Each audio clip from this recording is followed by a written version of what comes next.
जय संत समाज। आप सभी को जय संत समाज, जय सनातन धर्म। और आज माँ डे है, माँ का दिन है, तो सभी माताओं को मेरा नमन। आप सब मुझे आशीर्वाद प्रदान करें, क्योंकि माँ से बढ़ी इस दुनिया के अंदर कोई शक्ति नहीं है। हर जीव जो इस पृथ्वी पर जन्म लेता है उसकी माँ ज़रूर होती है। माँ के बगैर जन्म नहीं ले सकता। कई जीवाणुओं को देखा गया है, वैसे तो पिता की ज़रूरत भी होती है, लेकिन कुछ ऐसी प्रकृति ने भी नियम बनाए हैं कि जहाँ पर अकेली माँ भी बच्चे को जन्म दे सकती है, जहाँ पर पिता की ज़रूरत नहीं पड़ती। लेकिन प्रकृति ने ऐसा कोई पिता नहीं बनाया जो किसी जीव को जन्म दे सके।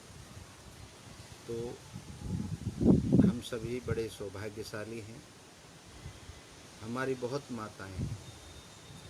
सनातन धर्म को जो मानते हैं उनकी बहुत माताएं हैं। और माँ से बड़ा आशीर्वाद और माँ से बड़ी शक्ति कोई नहीं होती।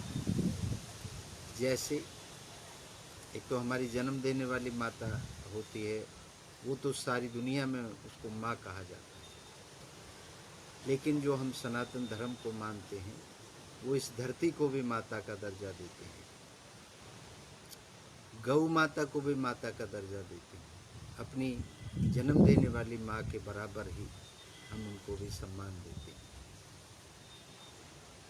नदी जैसे गंगा माता, तो नदियों को भी हमारे देश में, हमारे सनातन धर्म में माँ का दर्जा दिया गया है। 4 माँ इस दुनिया में सिर्फ सनातन धर्म पे भरोसा करने वाले ही इतनी माँओं का प्यार ले पाते हैं, ले सकते हैं। बाकी इस दुनिया में कोई ऐसा देश, कोई ऐसा मजहब नहीं है जहाँ पर 4 माताओं का आशीर्वाद मिल सके। विकास दास जी महाराज जी की जय हो। बहुत बढ़िया बोला। आज मैंने पहली बार आपको सुना, और आप तो खैर बहुत बड़े ज्ञानी हैं और समाज का निरंतर भला कर रहे हैं। और ये प्रेरणा भी मैंने आपसे ही ली है, सभी से रूबरू होने के लिए, क्योंकि आपने ये जो शुरुआत करी, ये बहुत लोगों को आपने प्रेरित किया है और अपने मन के भाव निकालने का मौका दिया है। इस माध्यम से हम अपने मन के भाव और उन मित्रों से, उन सहयोगियों से मिल पाते हैं जिनसे शायद हमारी फ़ोन पर वार्ता नहीं हो पाती, क्योंकि आज हर व्यक्ति व्यस्त है और व्यस्तता के कारण व्यक्ति सभी को अपना वक्त नहीं दे पाता।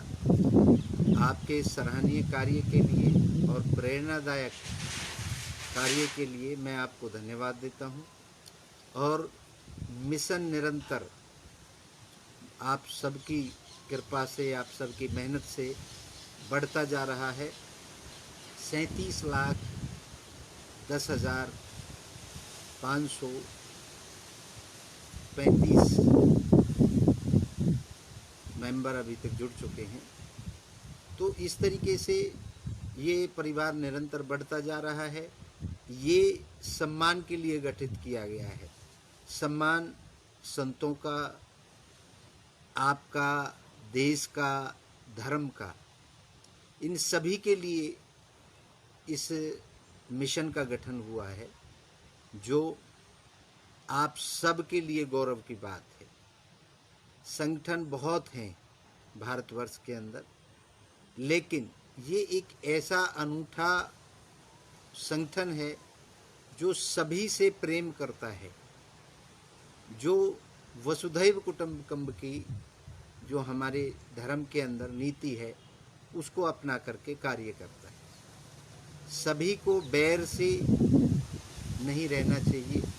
सबके बैर को ख़त्म करने के लिए हर पंथ को, हर धर्म को, हर मजहब को, हर विचारधारा को जोड़ने का काम संत सुरक्षा मिशन ने किया है और वह कामयाब हो रहा है, पूर्ण हो रहा है। क्योंकि एक छोटी से छोटी चीज़ भी देश और दुनिया के लिए बहुत कारगर होती है। जहाँ पर सुई काम कर सकती है वहाँ पर जहाज काम नहीं कर सकता। जहाँ पर चींटी काम कर सकती है वहाँ पर हाथी काम नहीं करता। तो फिर मैं लौट के अपने सब्जेक्ट पर आता हूँ। माँ, माँ एक संपूर्ण शब्द है, पूरा वाक्य है। माँ के बगैर, माँ के शब्द के बगैर कोई भी चीज़ पूर्ण नहीं होती। और केवल सनातन धर्म के अंदर ही ये व्यवस्था है जहाँ माँ का पूजन होता है, जहाँ पर हमारी इतनी देवियों का पूजन होता है। धरती को माँ, धरती पूजन जब हम करते हैं तो हम अपनी माँ का पूजन कर रहे होते हैं। जब हमने देवियों के रूप में भी अपनी माँओं को, जन्म दायिनियों को याद करने का समय बनाया हुआ है। तो जैसे स्वर्ग की देवी माँ है, धन की देवी माँ है लक्ष्मी माँ,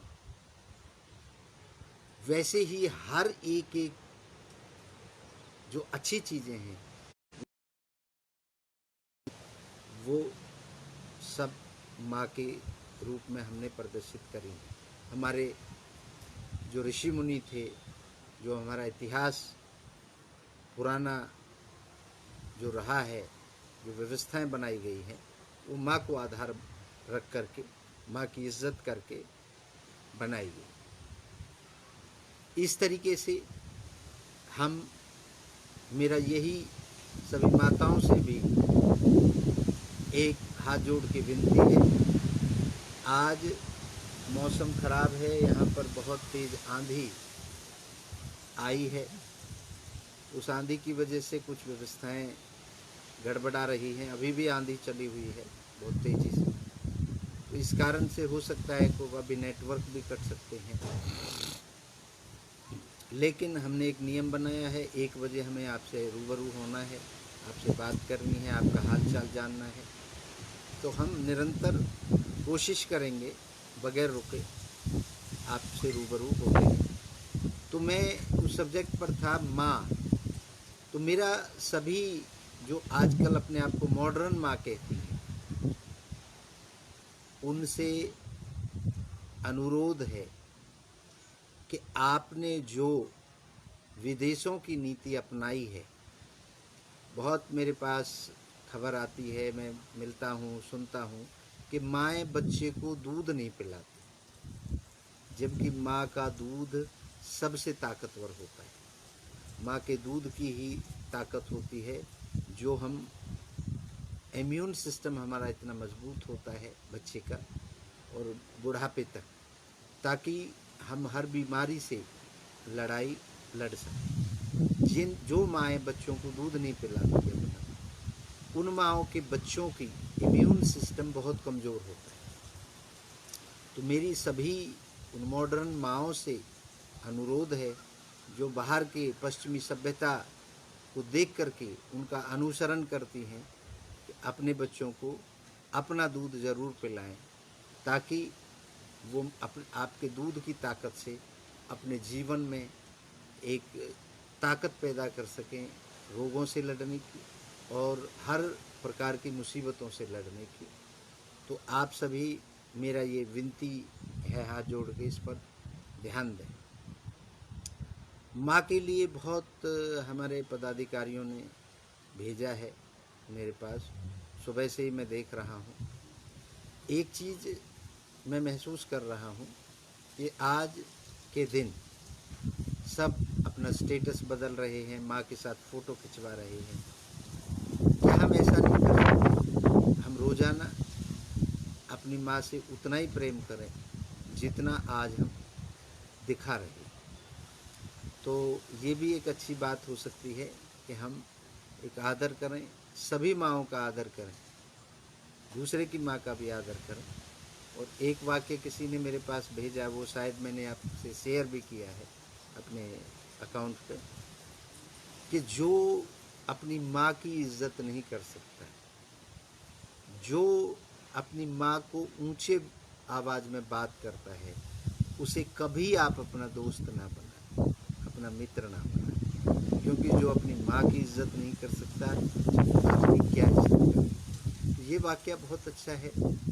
मृदुला दीदी हैं हरिद्वार से, उन्होंने भेजा, मैं उनका धन्यवाद देता हूँ। और वो बहुत अच्छे अच्छे कोटेशंस भेजती हैं, मैं भी उनको कॉपी करता हूँ, फॉलो करता हूँ। तो वो मैं उनको भी धन्यवाद देना चाहता हूँ। मैं आप सभी को भी धन्यवाद देना चाहता हूँ और आपके संयम को भी धन्यवाद देना चाहता हूँ, जो आप हमसे जुड़ते हैं, हमारी बातें सुनते हैं, अपने विचार भी रखते हैं।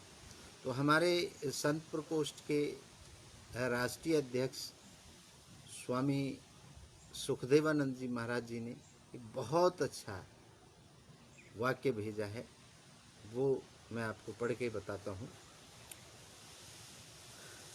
उन्होंने मदर्स डे की हार्दिक शुभकामनाएं आपको भी, हमें भी, सबको बोली हैं।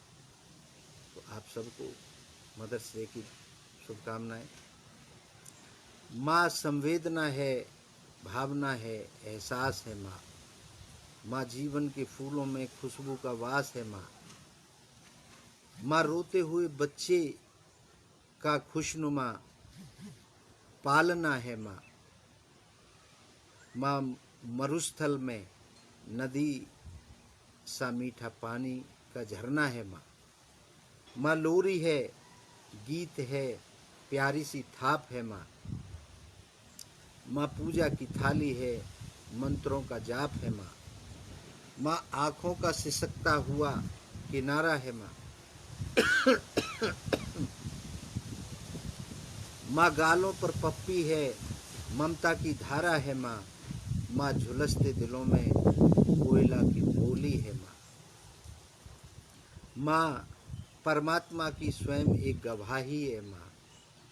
माँ त्याग है, तपस्या है, सेवा है माँ। माँ परमात्मा की स्वयं एक गवाही है माँ। माँ अनुष्ठान है, साधना है, जीवन का हवन है माँ। माँ जिंदगी के मोहल्ले में आत्मा का भवन है माँ। माँ चूड़ी वाले हाथों के मजबूत कंधों का नाम है माँ। माँ काशी है, काबा है और चारों धाम है माँ। माँ चिंता है, याद है, हिचकी है माँ।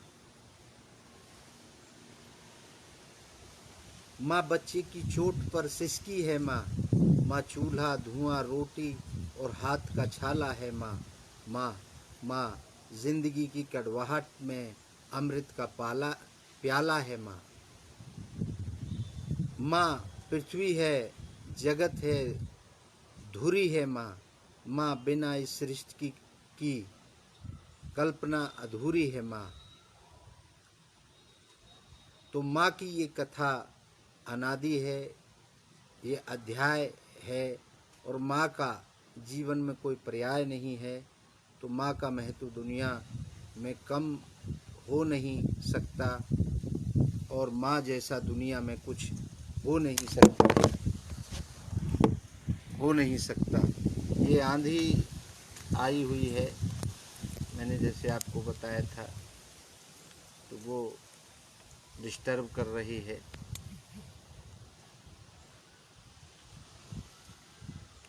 ये तो प्रकृति का अपना रूप है, उसके साथ हमें, ये आंधी के ऊपर मेरे को एक बात याद आ गई।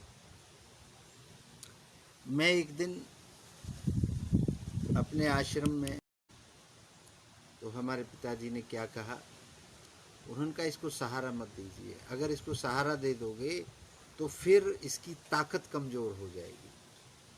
और ताकत कैसे कमज़ोर हो जाएगी कि जब भी आंधी आएगी, जब हम इसका सहारा हटा लेंगे तो ये आंधी का प्रहार नहीं झेल पाएगा। इसलिए देखिए, माँ बच्चे को सहारा ज़रूर देती है, लेकिन उतना ही सहारा देती है जो वो परेशान ना हो सके। माँ को पता होता है कि कब इसको रोना चाहिए। आपने देखा होगा कभी कभी माँ बच्चे को रुलाती भी है, रोने भी देती है। तो रोना भी ज़रूरी है और हंसना भी ज़रूरी है, दुख भी ज़रूरी है और सुख भी ज़रूरी है, तभी उन चीज़ों का आदमी को एहसास होता है। तो डॉक्टर सुखदेवानंद जी महाराज ने जो एक कविता भेजी, ये अपने दिल की भावना भेजी माँ के लिए, तो उनको भी धन्यवाद। और आप सब ने उनकी भावना मेरे मुंह से सुनी, तो आपका सुनने के लिए भी बहुत बहुत धन्यवाद। अब इसी बात पे, सहारे की बात पे, मैं एक आपको कहानी सुनाता हूँ। मैंने कहीं सुना था, पढ़ा था कि जब से ये मेनका गांधी जी ने एक अभियान चलाया कि पशुओं को भी आज़ादी से रहने का अधिकार है, ये अच्छा कानून है। और वो जितने भी हमारे सर्कस थे, जिनमें शेर थे या दूसरे जीव थे, उनको छोड़ने का, जंगल में जाने का, उनकी आज़ादी के लिए उन्होंने निरंतर एक अभियान चलाया। भारद्वाज जी, आपका भी स्वागत है, धन्यवाद। आप बड़ी लेट हो गए आज। खैर, जो ये उन्होंने एक अभियान चलाया, ये बड़ा सुंदर है अभियान, लेकिन इससे क्या प्रभाव पड़े उसके बारे में एक कहानी है, उसको मैं आपसे बताता हूँ। जब ये सब जानवरों को जंगलों में छोड़ने की प्रक्रिया चली, तो एक सर्कस के अंदर 10 से 12 शेर थे। 10-12 शेरों को भी, क्योंकि शेरों का असली घर तो जंगल है, वो तो इंसान है जो उनकी माँओं से उनको छीन करके ले आता है और अपने फ़ायदे के लिए उनका इस्तेमाल करता है। तो खैर, कलकत्ता की बात है, वहाँ से इनको एक सर्कस से निकाल करके जंगल में छोड़ा गया और छोड़ करके वो टीम वापस आ गई। उनके अंदर कुछ ऐसी चीज़ें लगाई गई, डिवाइसेस, ताकि ये पता लग सके कि उनकी हालात क्या हैं, वो बीमार तो नहीं है। क्योंकि हमने किसी भी उसको पिंजरे में जब बंद कर देते हैं तो हम पंगु बना देते हैं। पंगु कैसे बन जाता है कि शेर का नेचर है शिकार करके खाना, और सर्कस के अंदर क्या होता है, उनको मांस वहीं पर डाला जाता है, पुराना जो भी उनकी खुराक है वो खिलाई जाती है, उनको मेहनत नहीं करने दी जाती। जबकि शेर का नेचर है कि वो अपनी भूख को मिटाने के लिए दौड़ लगाता है, अपनी मेहनत करता है, और तब उसे भोजन मिल पाता है। तो खैर, उनको छोड़ा गया, और जब 2 महीने बाद उनको ढूंढा गया, पता किया गया कि उनकी हालात क्या हैं, तो सब चौंक गए इस घटना को लेकर। उन शेरों को कुत्ते खा गए। अब बताइए, शेर जिससे इंसान भी डरता है, सारे जंगल का राजा होता है, और कुत्ते जिनका कोई वजूद नहीं होता, कुत्ते शेर को खा गए। जब इस पर रिसर्च किया गया, ये क्या कारण हुआ जो कुत्ते शेर को खा गए। मंजू भाटी जी, आपका भी धन्यवाद, आप जुड़े। शेर को कुत्ते खा गए, ये हकीकत बात है हमारे यहीं की, भारत की। जब रिसर्च किया गया कि शेर को कुत्ता कैसे खा सकता है, तो आप चौंक जाएंगे, क्योंकि शेर भूल चुके थे शिकार करना, और जो कुत्ते थे वो अपनी भूख को मिटाने के लिए, उनकी मजबूरी थी, तो उनको ऐसा लगा कि शेर हमारे लिए आसान शिकार है। तो वैसे ही उन माताओं के लिए भी एक संदेश है, वैसे ही हम अपने बच्चों को अच्छे से लालन पालन करते हैं, करना चाहिए, इसमें कोई बुरी बात नहीं है, लेकिन उनको मजबूती के साथ उनको डेवलप होने का भी हमें मौका देना चाहिए। हमें परेशानियों को झेलने का भी उन्हें स्थान देना चाहिए, सिस्टम देना चाहिए, जगह देनी चाहिए। ऐसा ना हो कि हम उन्हें सिर्फ अच्छी अच्छी चीज़ें ही देते रहें। तो उन माताओं के लिए एक शेर वाला संदेश बहुत सुंदर है, जो माताएं अपने बच्चों को ज़्यादा लाड प्यार करती हैं, दुख से दूर रखती हैं। दुख और सुख का एक जोड़ा है, बगैर दुख के सुख का महसूस नहीं होगा, और बगैर सुख के दुख का महसूस नहीं होगा। तो दुख भी आना ज़िंदगी में बहुत ज़रूरी है। सभी ने इन बातों को अपने जीवन में उतारना चाहिए कि अपने बच्चों को दुख ज़रूर उनके जीवन में आएगा तो वो मजबूत बनेंगे, और उस पेड़ की तरह मजबूत बनेंगे जो पेड़ आंधी कितनी भी ज़्यादा आ जाए उसमें टूट नहीं पाता। वही कारण है कि वो बगैर सहारे के जंगल के अंदर पेड़ कम टूट पाते हैं, और जो शहर और गांव के अंदर होते हैं वो ज़्यादा टूट पाते हैं, क्योंकि उन्हें सहारा दिया जाता है। उन्हें आप पानी भी देते हैं, उन्हें आप दवाई भी डालते हैं, उनको हर तरीके से बचाने का प्रयास करते हैं। तो ये मातृ दिवस है। मातृ दिवस पर मैं आपको बहुत ज़्यादा लंबा समय आपका नहीं लूँगा आज।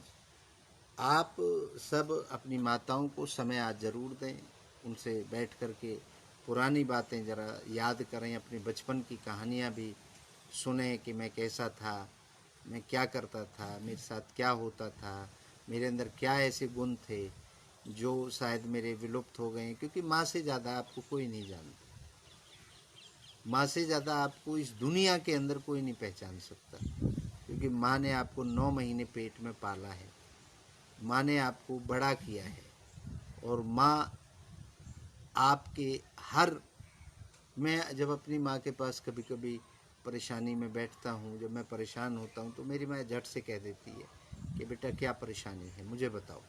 जबकि वो हो सकता है ऐसी परेशानियाँ हों कि जो मेरी माँ हल नहीं कर सकती, लेकिन वो एक हौसला देती है, एक ताकत देती है, और बताती है कि कैसे ये तो परेशानियां तो ज़िंदगी में आती रहती हैं, तुझे परेशान होने की ज़रूरत नहीं है।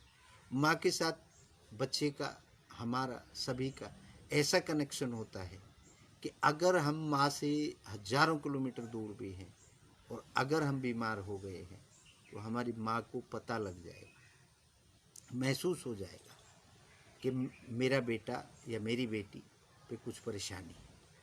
ये फ़ोन और दूसरी सुविधाएं तो आज हैं, लेकिन एक नेचुरल, एक प्राकृतिक सुविधा है जो माँ को इंडिकेट करती है कि आज आपका बच्चा परेशान है।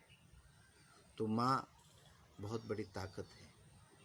माँ जिसके पास है वो बहुत भाग्यशाली है, और जिसके पास माँ नहीं है वो बड़ा दुखी और अपने आप को ऐसा है महसूस करता है। आप कितनी भी परेशानी हो, आपके जीवन में कितनी भी बड़ी दुख आ रहा हो, उस समय पर अपनी माँ के पास आप बैठिए, माँ आपके सर पर हाथ फेरेगी, तो आप देखेंगे ये एक चमत्कार है, ये एक वाइब्रेशन है, ये एक पॉजिटिविटी है जो कोई डॉक्टर नहीं कर सकता, कोई दवाई नहीं कर सकती। माँ अगर आपके सर पर हाथ फेरती है, आप भाग्यशाली हैं जो माँ आपके साथ रहती है। आजकल के मॉडर्न जो ज़माना आ गया है उसमें माँ बाप को लोग वृद्धाश्रमों में रखते हैं। ये हमारी संस्कृति नहीं कहती, हमारी सभ्यता नहीं कहती। हमारी सभ्यता और संस्कृति ये कहती है कि जिसने हमें जन्म दिया है जिसने हमें जन्म दिया है उसकी तो हम सेवा करें ही करें। बाकी जो हमारी गौ माता है, हमारी गंगा मैया है, हमारी धरती माता है, हमारी भारत माता है, उनसे भी हम उतना ही प्यार करते हैं। तो जब हमें इतनी माँओं का आशीर्वाद और प्यार मिलता है तभी हम इतने ताकतवर हैं, तभी हम इतने अच्छे विचारों को लेकर के दुनिया को भला करने के लिए सोच सकते हैं। जो वसुधैव कुटुंबकम की जो सोच है वो हमारे साथ तभी है जब हमारे पास 5-5 माँओं का प्यार है, हमारी 5 माताएं हमें आशीर्वाद देती हैं। तो वो 5 माताएं, सागर सरकार जी आपका धन्यवाद। आप हमारे इस कार्यक्रम में आए, आपका बहुत बहुत धन्यवाद। तो आप भी एक माँ हैं और आपको बहुत बहुत हार्दिक शुभकामनाएं। आशा है जिस तरीके से आप अपने बच्चों को प्यार देते होंगे उसी तरीके से आप अपनी माँ का भी प्यार ख्याल रखते होंगे। और सासू भी एक माँ है, सास जिसे बोलते हैं, सास बहू का बड़ा एक दिन हमने टॉपिक लिया था घरेलू झगड़े का, तो उस पर भी हमने बताया था कि सास को भी अपनी माँ का दर्जा दें। तो औरत के लिए तो एक माँ ज़्यादा होती है, महिलाओं के लिए एक माँ ज़्यादा होती है। वैसे तो पुरुषों के लिए भी एक माँ ज़्यादा होती है, लेकिन वो आपको तो रहना पड़ता है उस माँ के साथ, और आदमी तो कभी कभी उस माँ के दर्शन करने के लिए जाता है। बहुत अच्छी बात है कि माँओं को मेरा बार बार नमन है, धन्यवाद है। और हमारे देश की जो संस्कृति, सभ्यता और जो हमारी पुरानी परंपराएं रही हैं, हमें उन्हें नहीं छोड़ना चाहिए। मॉडर्न आप विचारों के साथ खोइए, मॉडर्न आप अच्छी तकनीकी अपनाइए अपनी जीवन शैली को जीने के लिए। मॉडर्न ये नहीं है कि हम अपने रिश्तों को भूलते चले जाएं। मॉडर्न उस चीज़ में नहीं है कि हम अपने माँ बाप को वृद्धाश्रम में छोड़ दें। वैसे आप सब समझदार हैं, लेकिन मेरे मन में जो भावना आ रही है मैं वो आपसे शेयर कर रहा हूँ, क्योंकि सभी बुद्धिजीवी हैं। आज का समय ऐसा है कि आज आप छोटा सा बच्चा भी बहुत कुछ जानता है। ये मोबाइल फ़ोन, ये टेलीविज़न, ये इस तरीके की सुविधाएं जो आ गई हैं, ये इंसान को बहुत ज़्यादा नॉलेज कर देती हैं, लेकिन ये कुछ ऐसा भी कचरा आपके दिमाग में भी भर सकती हैं। तो मैं आपको एक छोटे से एक प्रयोग के ज़रिए समझाने की कोशिश करूँगा कि आप क्या निकालें अपने दिमाग से और क्या रखें। जैसे एक बाल्टी पानी से पूरी भरी हुई है, और जब वो बाल्टी पानी से पूरी भरी हुई है, फिर आप उसके अंदर अगर 1 गिलास पानी और डालना चाहते हैं, तो आप उस पानी को जब डालेंगे तो जब तक वो पानी उसमें नहीं जाएगा, जब तक पुराना पानी उसमें से बाहर नहीं निकलेगा। जब आप ऊपर से गिलास से पानी डालेंगे तो जो पहला पानी है वो अपने आप बाहर आना शुरू हो जाएगा। वैसे ही हमारे दिमाग के अंदर, अगर हमारा दिमाग, हमारे विचार गंदे विचारों से भरे हुए हैं, जो इसमें गंदगी भरी हुई है, अगर हम उनको खाली नहीं करेंगे तो अच्छे विचार हमारे दिमाग में कैसे आएंगे। तो अपने विचारों को खाली करते रहें, क्योंकि जब स्पेस होगा, जैसे मोबाइल की मेमोरी में भी ऐसा लगता है कि अगर ज़्यादा फ़ोटो, ज़्यादा चीज़ें उसमें रहती हैं, तो जब तक आप नई चीज़ें डाउनलोड नहीं कर पाते, जब तक आप पुरानी चीज़ें उसमें से डिलीट नहीं कर पाते हैं।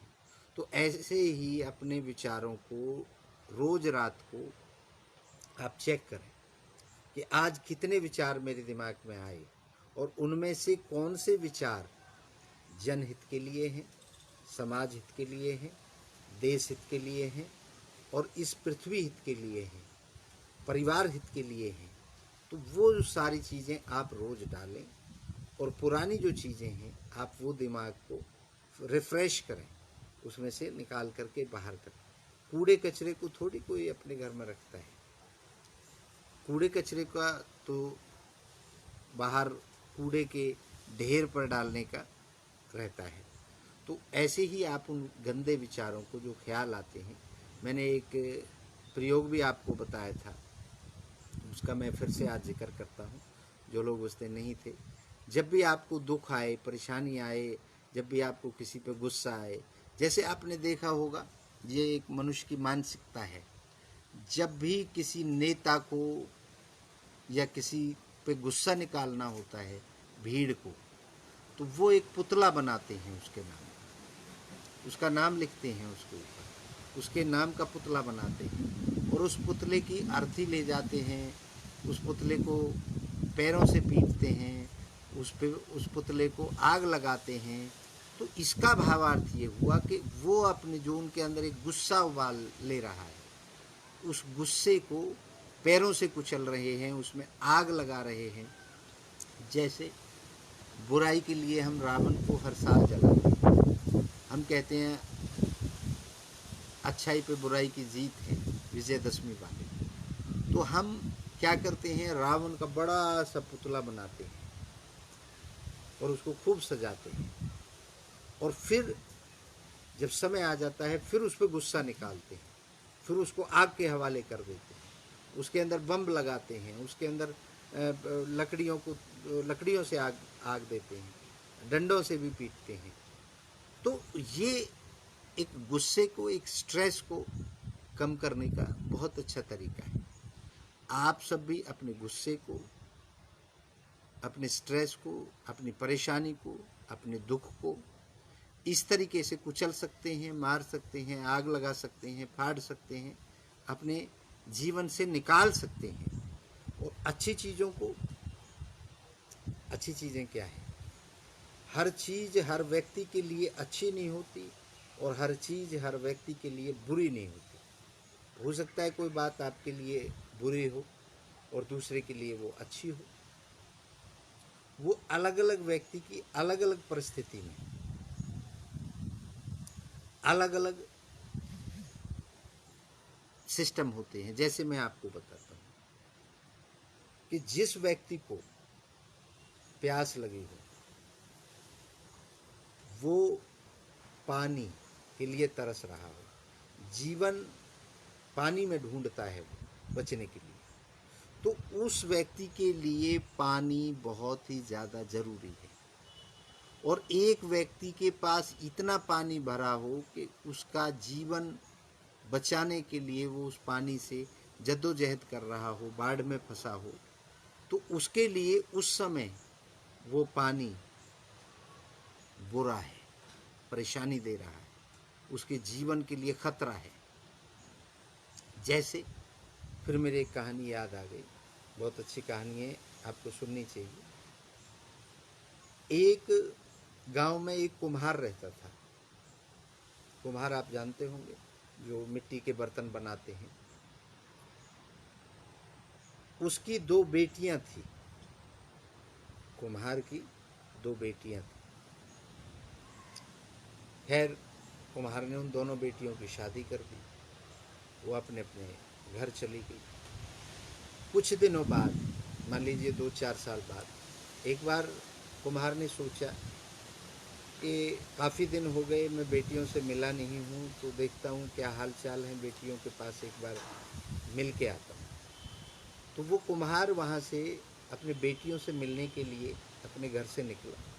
जो भी बेटियों के लिए गिफ्ट वगैरह लिया, सामान लिया। पहले तो हमारे यहाँ पे एक परंपरा थी, जब बेटी के यहाँ बाप जाता था तो वो आज भी है, वो कुछ लेके जाता था, जैसे कुछ खाने के लिए चावल ले गया या जो भी घर में चीज़ें होती थी। अब तो बाज़ार के अंदर होती हैं, मिठाइयाँ होती हैं, फल फ्रूट होते हैं, बाज़ार से आदमी ख़रीद करके लेके जाता है। वो पुराने ज़माने की बात है। तो उसकी पत्नी ने कुछ छोटा छोटा सा 2 गठरी बना दी कि ये बेटियों को दे देना, एक बेटी को ये गठरी दे देना, एक बेटी को ये गठरी दे देना।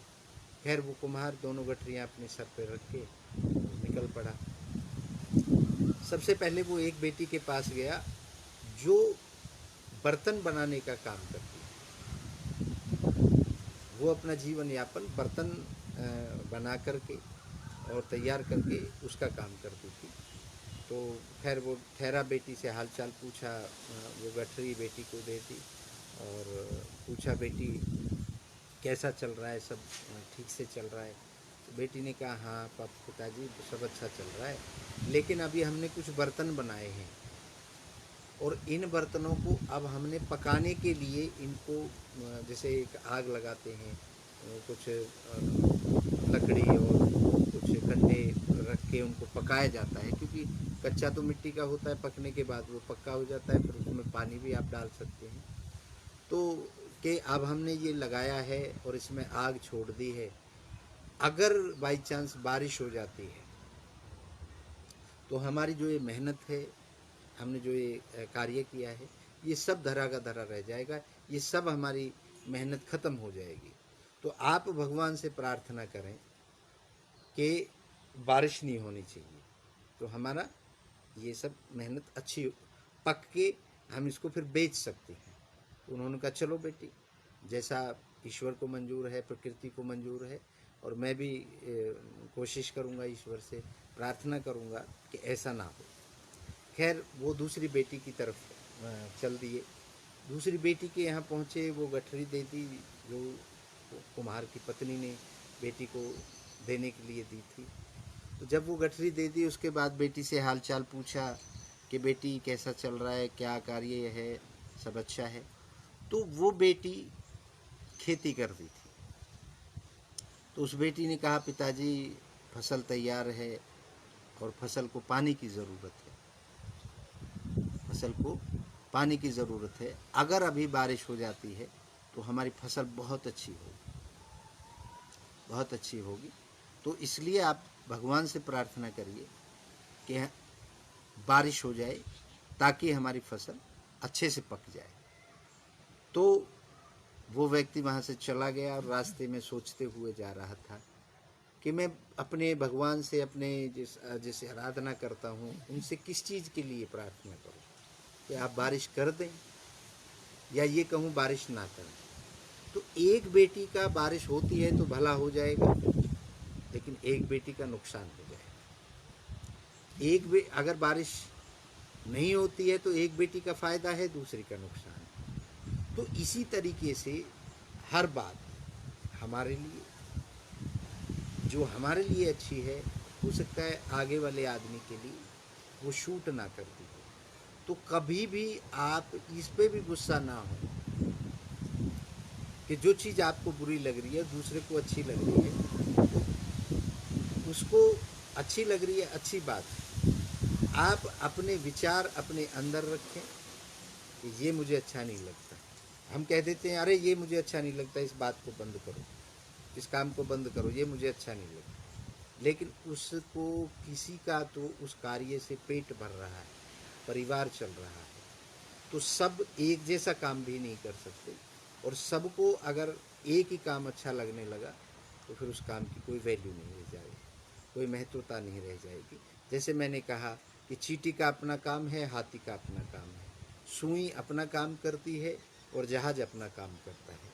इसी तरीके से हमारे विचार, हम गुस्सा अगर किसी बात पर करें, जैसे हम करते हैं कि अरे ये बीमारी आ गई, इसी की बात करते हैं कोरोना की, लेकिन आप इसे महसूस कर रहे होंगे कि इस बीमारी आने से प्रकृति का कितना भला हो रहा है।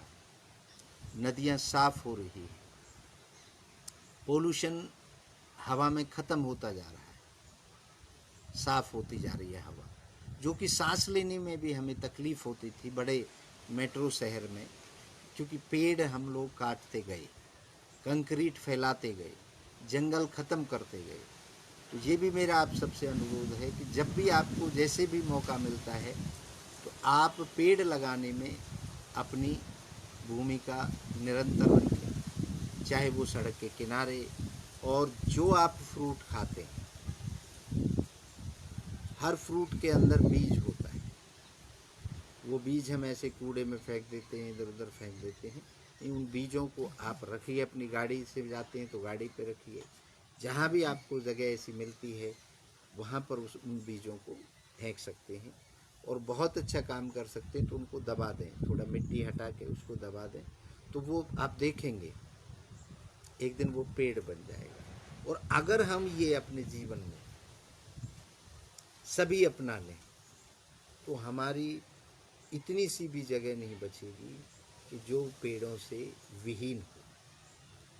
हमने पेड़ लगाना, बीज डालना, तो बीज होता है वही पेड़ बनता है, वही अंकुर बनता है। तो प्रकृति को शुद्ध करने के लिए आप वो काम भी कर सकते हैं। तो ये कोरोना वायरस, हमें ऐसा लग रहा है हमारा आर्थिक नुकसान हो गया, हमारा मानसिक नुकसान हो रहा है, लेकिन हमें कितना फ़ायदा दे के जा रहा है। हम अपने परिवार वालों से, अपने माँ बाप से, अपने बच्चों से कभी इतना एक साथ रह करके हमने समय नहीं दिया होगा, आपने नहीं दिया होगा। तो ये एक मौका मिल रहा है आप सबके एक दूसरे के साथ समझने का, बैठने का, उनके साथ खाना खाने का। तो ये भी, हर बुराई के पीछे बहुत बड़ी अच्छाई छुपी होती है। तो हर बुरी बात को आप ये ना समझें कि कभी आपके साथ दुर्घटना होती है तो उसे भी आप पॉजिटिव माने। जैसे एक और मेरे को कहानी याद आ गई। एक राजा था और वो जंगल में शिकार करने के लिए गया। तो जब वो जंगल में शिकार करने जा रहा था तो किसी कारण से उसकी उंगली कट गई, कोई पेड़ की डाली उस पर गिर गई, या उसको कोई इस तरीके की कोई चोट लगी शिकार करते करते कि उसकी उंगली कट गई। तो उसके साथ उसका वज़ीर भी था। तो वज़ीर ने कहा कि महाराज जी, जो होता है अच्छे के लिए होता है। तो राजा को बड़ा गुस्सा आया कि ये कितना बदतमीज़ आदमी है, मेरे को दर्द हो रहा है, मेरी उंगली कट गई है, और ये कह रहा है जो होता है अच्छे के लिए होता है। ये क्या अच्छा हुआ, मेरा खून निकल रहा है, मेरे को दर्द हो रहा है, मेरी उंगली कट गई, तो ये अच्छा कैसे हो सकता है।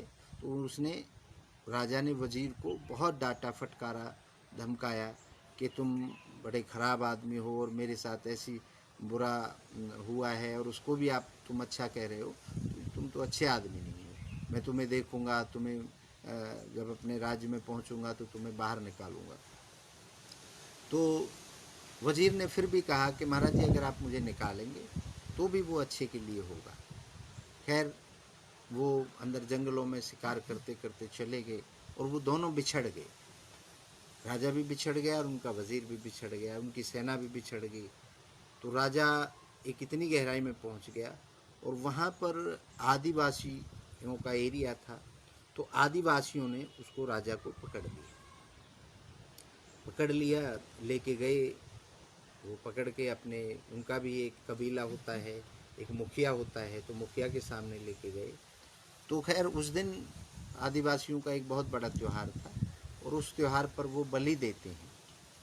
कोई पशु मिल जाए या कोई किसी पक्षी की, अगर आदमी मिल जाए तो आदमी की बलि को वो सबसे ज़्यादा महत्व देते हैं। तो उन्हें बड़े खुश हुए कि आज हमें बलि देने का लिए एक आदमी मिल गया और आज हम अपनी देवता को बलि इसकी चढ़ाएंगे। तो राजा बड़ा परेशान हो गया कि ये तो मैं बुरा फंस गया, मेरे को ये मार देंगे आज। तो जब राजा को उन्होंने चेक किया तो राजा की उंगली कटी हुई थी। तो उनके प्रधान ने बोला कि हम उसकी बलि नहीं दे सकते जिसके साथ कोई दुर्घटना घटी हुई है। अगर ये राजा की उंगली कटी हुई है तो इसकी बलि नहीं देंगे, इसको छोड़ दो। तो राजा वहाँ से वापस आ गया, अपने राज्य में ढूंढते ढूंढते वापस आया। तो तब राजा को रास्ते में महसूस हुआ कि जो वजीर ने कहा था कि जो होता है अच्छे के लिए होता है, तो अगर आज मेरी उंगली कटी नहीं होती तो वो मेरी बलि आदिवासी चढ़ा चुके होते, मार चुके होते मुझे। तो ऐसी घटनाओं से हमें घबराना नहीं चाहिए। कभी कोई मुसीबत आती है तो वो जो होता है वो भले के लिए होता है। एक रास्ता बंद होता है तो 4 रास्ते खुलते हैं। तो अब ये कोरोना वायरस भी जो आया है, ये भी भले के लिए आया है। इसने हमें बहुत कुछ दिया है, अपनों से मिलने का, अपनों के प्यार को प्राप्त करने का, अपनों के साथ बैठने का, उठने का, खाने का, पीने का, जो शायद हमने काफ़ी दिन हो गए थे उस बात को, अपने गांव में जाने का। अब देख रहे हैं लाखों लोग अपने गांव को ही सेफ समझ रहे हैं, अपने गांव जाना चाहते हैं किसी भी कीमत पर। तो ये कोरोना वायरस की वजह से हुआ, नहीं तो इन करोड़ों लोगों का आपको हमको ये नहीं पता था कि ये अपने गांव से कब आए हैं और कब वापस जाएंगे। तो हर बुराई के पीछे बहुत बड़ी अच्छाई छुपी होती है। नदियाँ स्वच्छ हो रही हैं, वातावरण स्वच्छ हो रहा है, बीमारियां कम हो रही हैं। अब देखिए पहले कितने एक्सीडेंट हो गए, कितने इस बीमारी से मर गए, कितनों का ये हो रहा है, कोई उस बीमारी से मर रहा है, कोई उससे मर रहा है, और आज तो केवल कुछ लोग कोरोना से मर रहे हैं। कितने एक्सीडेंट बंद हो गए, कितना पोल्यूशन बंद हो गया। तो अगर हम अच्छाइयों को भी प्रकाश डालें इस बुरे वक्त के अंदर, अब करें अपना और अपने दिमाग से सोचें कि क्या क्या अच्छा हो रहा है, तो आप देखेंगे कि आपको इस बुराई के अंदर भी अच्छाई महसूस होगी। तो खैर बात काफ़ी हमने आपसे करी। माता सर्वोपरि होती है, मातृ दिवस है, आप सब रोज़ मातृ दिवस मनाएं, अपने माँ बाप की इज़्ज़त करें। क्यों? क्योंकि जैसा आप अपने माँ बाप के साथ करेंगे वैसा ही आपका बच्चा भी देखेगा। वो भी जब बड़ा होगा तो वो भी उसी तरीके की विचारधारा रखेगा। तो बाकी आप सब समझदार हैं। मैं सभी के संयम को नमन करता हूँ, धन्यवाद देता हूँ कि आप हमारे साथ जुड़े। आपने हमारी जो भी टूटे फूटे विचार हैं, जो भी, उनसे अगर आपको कुछ फ़ायदा मिले तो मुझे बड़ा अच्छा लगेगा। अगर उनमें कोई त्रुटि है तो आप मुझे लिख करके बता सकते हैं। और मैं चाहता हूँ जो भी इस समय लाइव हैं वो हैप्पी मदर्स डे लिखें, ताकि लोगों को आपका संदेश पहुँचे हमारे इस माध्यम से। माँ के लिए आप जो भी अच्छा लिख सकते हैं, कोई कहानी शेयर कर सकते हैं, तो आप कमेंट्स बॉक्स में ज़रूर भेजें, ताकि हम उनको फॉरवर्ड करके लोगों को आपके जो अंदर माँ के लिए प्यार है, सद्भावना है, विचार हैं, वो लोगों तक पहुँच सके। आप सभी का बहुत बहुत धन्यवाद है। आप समय निकाला, आपके लिए, आपने हमसे सुनने के लिए आपका बहुत बहुत धन्यवाद है। और देश और दुनिया इस कोरोना वायरस से सुरक्षित रहे, ऐसा मैं परमपिता परमात्मा से प्रार्थना करता हूँ। आप स्वस्थ रहें, आपका परिवार स्वस्थ रहे। बार बार आपके संयम को नमन करता हूँ, धन्यवाद देता हूँ, और सभी माँओं को एक बार पुनः नमन करता हूँ। जय संत समाज, आप सब की जय हो, आप सब खुश रहें। जय हो।